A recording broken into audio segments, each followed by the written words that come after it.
Il est 8h, merci d'être avec nous ce matin. Tout de suite, premier rendez-vous avec l'actualité israélienne. Mais avant cela, nous allons retrouver nos amis de Radio J à Paris et Ilana Ferradian.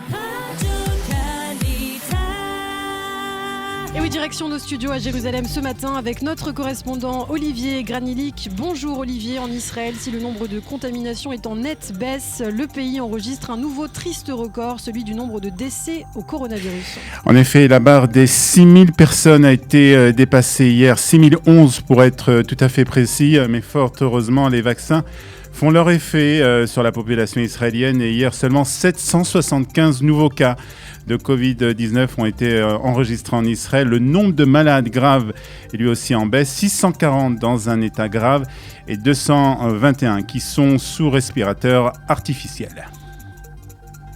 Et en raison de ces indices plutôt positifs, les autorités sanitaires pourraient permettre la réouverture des bars et des boîtes de nuit. En effet, les modalités d'ouverture seront discutées cette semaine, Ilana. Selon les premières informations, seuls les détenteurs du passeport vert, ce fameux passeport vert, seront autorisés à rentrer dans les discothèques. Le ministre de la Santé, Yoli Edelstein, a affirmé qu'il était temps d'autoriser également l'ouverture des boîtes de nuit, alors que le pays est très largement déconfiné déjà depuis quelques jours.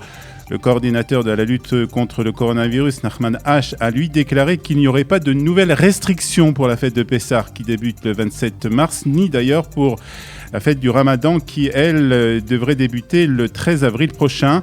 À ce jour, plus de 5,1 millions de personnes ont reçu une dose du vaccin Pfizer et plus de 4,1 millions de personnes ont reçu les 2 doses.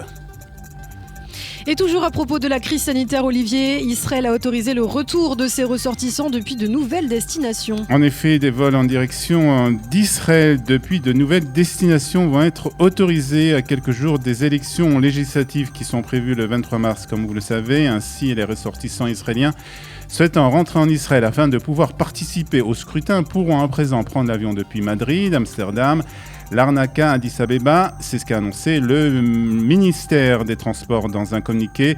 Le nombre quotidien de personnes admises à entrer sur le territoire israélien devrait toutefois rester limité à 3000. Dans le reste de l'actualité, une page politique à présent avec le président du parti Israël Beiteinu qui s'attaque une nouvelle fois au parti orthodoxe.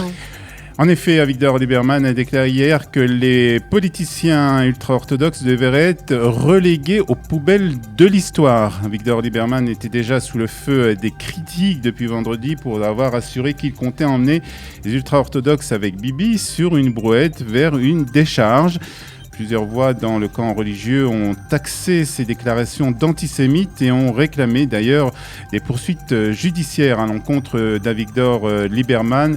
Personne ne fait plus de mal aux ultra-orthodoxes que les dirigeants des partis Chasse et Judaïsme unifié de la Torah, a déclaré le président du parti Israël Beiteinu. La campagne électorale se poursuit. De son côté, Benjamin Netanyahou était lui en Judée-Samarie pour rencontrer les dirigeants des implantations. Et c'est toujours en effet dans le cadre de cette campagne électorale. Il s'est engagé à légaliser les avant-postes sauvages de Judée-Samarie si les résultats des élections du 23 mars lui permettent de former un gouvernement de droite. Si je crée un gouvernement de droite fort, sans alternance, je m'occuperai des implantations et de la légalisation des implantations sauvages. C'est ce qu'a déclaré Benjamin Netanyahou lors d'une visite à l'avant-poste de Givat Harel dans la région de Binyamin. Et pour terminer, un mot de cette disparition. Cet homme d'affaires et militant de la paix, Jean Friedman.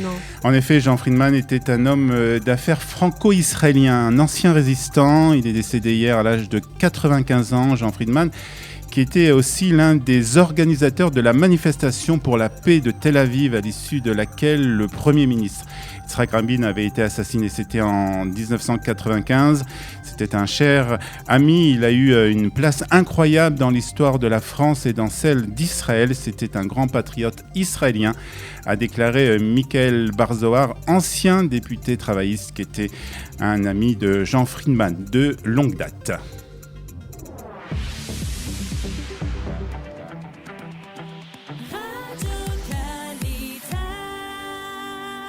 Et la météo de ce lundi 15 mars 2021, nous sommes le 2 du mois de Nissan, température élevée d'ailleurs aujourd'hui pour la saison avec 19 degrés à Haïfa, 21 à Tel Aviv, 20 à Jérusalem, 25 degrés à Beersheba et 31 degrés à Eilat.